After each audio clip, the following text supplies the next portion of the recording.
कहानी की शुरुआत होती है एक नई पीढ़ी के सम्राट से, जहां एक नए राजा का राज्याभिषेक हो चुका था और कोई भी बंदर उसके सामने सिर उठाने की हिम्मत नहीं कर रहा था। लेकिन वह समझदार और जिज्ञासु नोआ पर खास ध्यान देता है। उसे उम्मीद है कि एक दिन नोआ उस गुप्त बेस का दरवाजा खोलेगा और इंसानों के हाईटेक हथियारों को खोज निकालेगा। सम्राट नोआ को सख्त चेतावनी देता है कि कभी भी चालाक और धूर्त इंसानों पर भरोसा मत करना, लेकिन अनुभवहीन नोआ उसकी बात नहीं मानता। वह चुपके से इंसानों के साथ उस गुप्त बेस में घुस जाता है, यह जाने बिना कि वह एक जाल में फंस चुका है। जैसे ही बेस का भारी दरवाजा धीरे धीरे खुलता है तो तेज धूप अंदर आती है। दरवाजे पर एक बंदर की परछाई दिखाई देती है। जब नोआ ध्यान से देखता है तो पता चलता है कि वह उसकी अपनी माँ है। अचानक सम्राट वहां प्रकट होता है। उसके चेहरे पर क्रूरता साफ झलक रही है, मानो वह पहले से ही नोआ की हर चाल समझ चुका हो और सही मौके का इंतजार कर रहा हो। वह फिर से नोआ को चेतावनी देता है कि इंसान उतने सरल नहीं है जितने दिखते हैं। इसके बाद सम्राट अपने सैनिकों को सुना को पकड़ने का आदेश देता है और इंसानों से बेस में घुसने का मकसद पूछता है। माहौल बेहद तनावपूर्ण हो जाता है। तभी हॉल में एक जोरदार धमाका होता है। घबराए हुए इंसान इधर उधर भागने लगते हैं। दरअसल एनी ने एक इंसानी हाईटेक हथियार निकाल लिया था। एक ही पल में हालात पलट जाते हैं।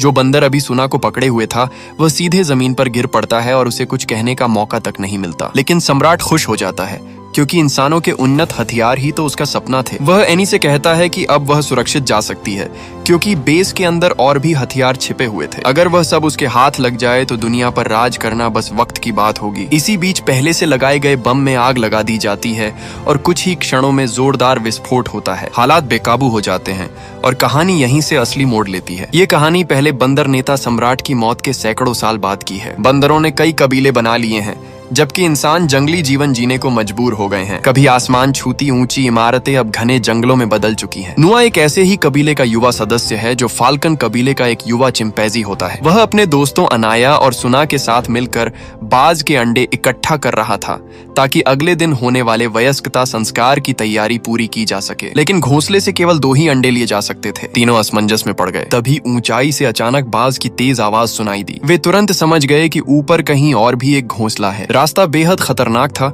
और नीचे गहरी खाई थी जिसका कोई अंत नजर नहीं आता था। नोआ ने बिना जरा भी हिचकिचाए पास पड़ी एक लोहे की छड़ उठा ली, पूरी ताकत लगाई और सामने की ओर छलांग लगा दी। अपनी फुर्ती और साहस के दम पर कई रोमांचक और जोखिम भरे कदम पार करते हुए वह आखिरकार चट्टान की चोटी पर बने घोंसले तक पहुंच गया। लेकिन उसकी जीत ज्यादा देर तक नहीं टिक पाई। अचानक एक गुस्से से भरी बात झपट कर आई और बेखबर नोआ को धक्का दे दिया। नोआ हवा में लुढ़कता हुआ गहरी खाई की ओर गिरने लगा। अनाया और सुना भय से कांप उठे। वे चट्टान के किनारे तक दौड़े लेकिन बस बेबस होकर उसे गिरते देख सकते थे। जब उन्हें लगा कि अब नोआ का बचना नामुमकिन है तभी चमत्कार हुआ। गिरते गिरते नोआ ने बाहर निकली एक टहनी को पकड़